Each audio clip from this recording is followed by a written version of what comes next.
Hey everybody, Adam Phillips here for Dynamite Entertainment, and I'm here today with Jordan Clark, the writer of the upcoming series Samurai Sonya. Before we get started, please make sure to hit the like and subscribe buttons so you don't miss any of our upcoming videos. Jordan is it okay to describe you as an up and coming writer? I take it. Yeah, no, really, you're getting started on some very cool stuff, and Samurai Sonya for Dynamite. It looks like a lot of fun. Maybe you can start off by telling us a little about it, what it's all about, and then we'll go from there. Yeah.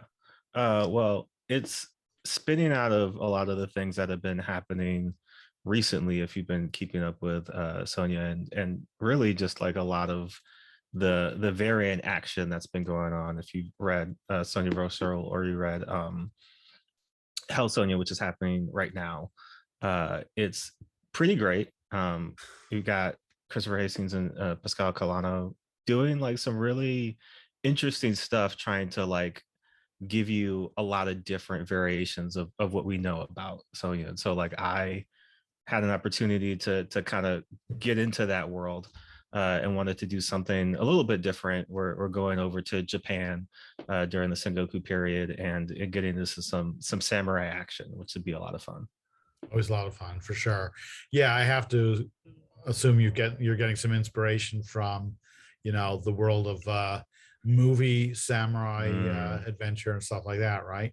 absolutely. I'm a big Akira Kurosawa fan. Oh yeah, And like stuff like Yojimbo, stuff like Seven Samurai are things that I was already like very, very into anyways. And so being able to kind of play around in that world, like the samurai world, it's not quite, the sword and sorcery world, in the sense of like there are some differences, but there are a lot of similarities. And so yeah.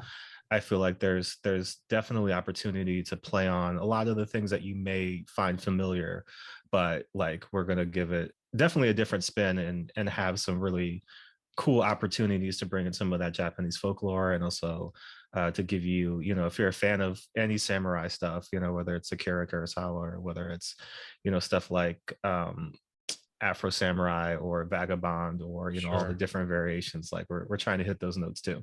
Yeah. So tell us who is this Sonya? Because she's obviously not Mm, the one we know, but right. who is she? What's her story? Where does she come from? So she is going to be the daughter of a legendary samurai who recently has fallen in battle with during this time in Japan. This is Sengoku period, so it's basically constant civil war, right? Like the previous emperor has fallen, all the shoguns and daimyos are kind of battling for position, for land, for power. And so in this, we're playing into one of the big bads in Japanese folklore, which is Shuten Doji.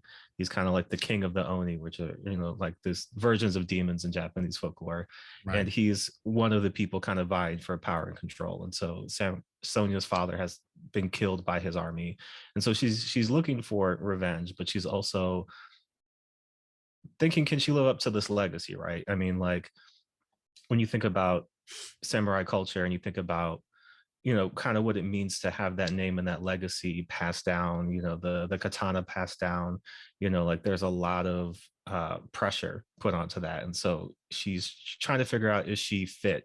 Is she worthy to be the successor to her father? And also like, can she get the job done? Could she get this revenge on maybe, arguably the scariest, yokai, scariest Oni out there? Very cool. Yeah. Yeah. It's great that even though it's not traditional sword and sorcery, there's a lot of mythology and magic Mm, in Japanese folklore as well. So it's definitely kind of a parallel to like the more traditional Red Sonja kind of stories. So yeah, that's going to be a lot of fun.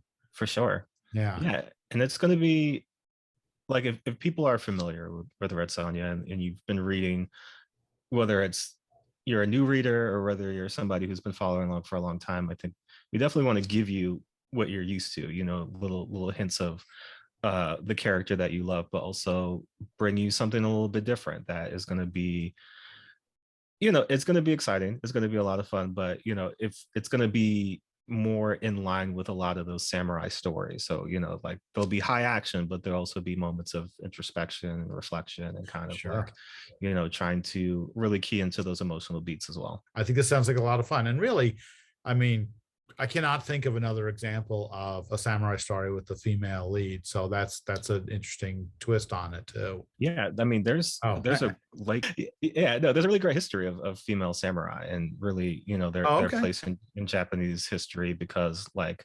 obviously, a lot of the men were out fighting, in these wars and all these other different battles, but there are women, at home who had to defend, the homestead because all the men had left. And there are also a lot of famous female samurai that I'm pulling from, like Tomoe Gozen, who was basically one of the greatest samurai of all time. Like she would go out and basically behead, samurai and bring those heads home to her husband as like trophies of, of Dang. her conquest. So, like there's a lot of real life history that we're trying to pull into, kind of mirroring that.